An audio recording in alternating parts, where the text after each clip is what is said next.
दोस्तों, सरकार कहती है कि हमने स्कूल बना दिया और गांव वाले कहते हैं कि ठीक है, लोकेशन भेजो, हम भी देखते हैं। अब सोचिए, देश में जनता टैक्स भी दे और खुद सरकारी स्कूल भी बनाए और नेता रिबन काटने आ जाए तो इसे विकास कहेंगे या सरकारी ठेके का DIY वर्जन। दोस्तों, मध्य प्रदेश के डिंडौरी से आई एक खबर जहां सिर्फ सरकारी स्कूल नहीं बल्कि पूरे सिस्टम की नींव पर सवाल खड़े कर दिए।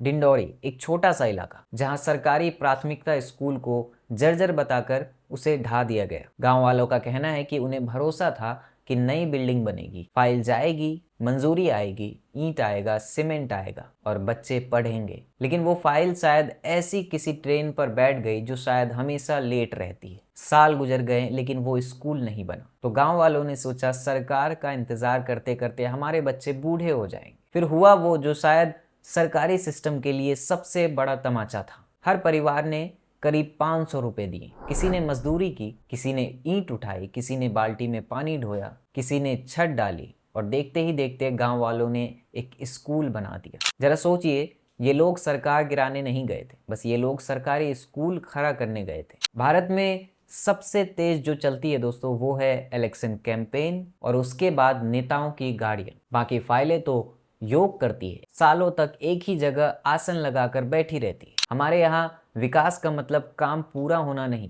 बल्कि शिलान्यास का पत्थर लग जाना होता है। बिल्डिंग बने या ना बने, पत्थर जरूर होने चाहिए, क्योंकि दोस्तों पत्थर फोटो में बहुत अच्छे दिखते हैं। सरकारी सिस्टम बहुत ही दिलचस्प है। अगर सड़क टूट जाए तो कहा जाता है कि प्रस्ताव भेज दिया गया है, और अगर स्कूल ही ना बने तो कहते हैं प्रक्रिया यानी प्रोसेस जारी है। जिससे लगता है कि इस देश में सबसे ज्यादा अगर कोई रोजगार किसी को मिल रहा है तो वो प्रोसेस यानी प्रक्रिया है। अब जरा उस बच्चों की आंखों में देखिए जो रोज कहता होगा, मम्मी आज नया स्कूल बन गया क्या? और जवाब आता होगा, बेटा अभी सरकार सोच रही। बचपन सरकारी फाइलों का इंतजार नहीं करता, वो निकल जाता है। कितने बच्चे तो इसी इंतजार में पढ़ाई छोड़ देते हैं और कितनों के सामने सीमेंट आने से पहले ही उनके सपने सूख जाते हैं। सरकारें बहुत ही अजीब होती है।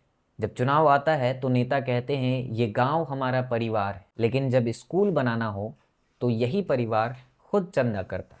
अब अगली बार कहीं ये ना हो कि सरकार खुद कहे कि हमारा बजट कम है तो संसद आप लोग ही आकर बना दो, या फिर किसी हॉस्पिटल में बोर्ड लग जाए कि आज सारे डॉक्टर्स छुट्टी पर हैं तो आप YouTube देखकर इलाज कर ले। दोस्तों, अब यहाँ पर एक बात साफ करना बहुत ही जरूरी है। गांव वालों के ये दावे सामने आए हैं कि कई बार अधिकारियों से गुहार लगाने के बाद भी बिल्डिंग नहीं बनी और मजबूरी में लोगों ने खुद निर्माण यानी खुद बना लिया। आज भारत डिजिटल इंडिया हो गया, AI आ गया है, लोग चांद पर पहुंच गए, 5G आ गया, लेकिन कुछ गाँव में सरकारी स्कूल बनाने के लिए अभी भी क्राउड फंडिंग की जरूरत पड़ रही है। टेक्नोलॉजी फ्यूचर में है और व्यवस्था पेंडिंग में। हमारे यहाँ हर चुनाव में एजुकेशन को सबसे बड़ा मुद्दा बनाया जाता है, लेकिन एजुकेशन पर सबसे ज्यादा भाषण होते हैं लेकिन इन्वेस्टमेंट उतना ही कम। नेता कहते हैं कि बच्चे देश के भविष्य हैं, लेकिन वही बच्चे ईंट उठाकर मजदूरी कर रहे हैं किसी स्कूल को बनाने के लिए। दोस्तों, इस कहानी में सबसे बड़ी बात ये नहीं है कि एक गांव वालों ने स्कूल बना दिया, सबसे बड़ी बात ये है कि उन्होंने उम्मीद नहीं छोड़ी। जिन्होंने सिस्टम को गालियां देकर बैठना नहीं चुना, उन्होंने अपने बच्चों का भविष्य अपने हाथों से बनाया। लेकिन ये जीत नहीं, ये एक मजबूरी है। और अगर किसी लोकतंत्र में अगर स्कूल खुद से बनाना पड़ जाए तो सवाल सिर्फ एक गांव पर नहीं बल्कि पूरी व्यवस्था पर उठती है, क्योंकि जनता टैक्स इसलिए नहीं भरती कि वो सरकार का काम भी खुद करे। आपकी क्या राय है, कमेंट में जरूर बताएं। मैं हूं आदिल और आप देख रहे हैं द ग्राउंड चैप्टर। धन्यवाद।